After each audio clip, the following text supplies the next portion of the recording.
श्री बाळूमामाचा चमत्कार. बाळूमामा आपल्या शेळ्यांसह जंगलात निघाले होते.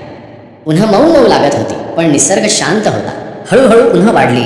आकाशात मेघ नाही, सगळीकडे कोरडं वातावरण. शेळ्यांची जीभ कोरडी पडली, डोळ्यात थकवा, पाण्याचा थेंबही दिसत नव्हता. तेव्हा गावकरी पुढे आले आणि म्हणाले, मामा, या वाळवंटात पाणी कुठून आणणार?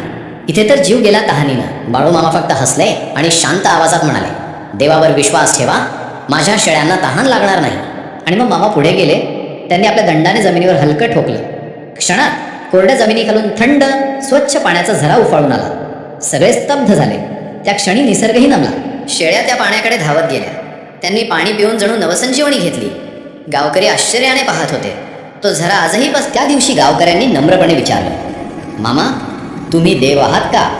बाळूमामा हसले आणि म्हणाले, मी फक्त माझ्या गुरूंचा सेवक आहे. तुम्ही सुद्धा बाळूमामाचे भक्त असाल तर चॅनलला सबस्क्राईब करा आणि अनुभव कमेंटमध्ये सांगा.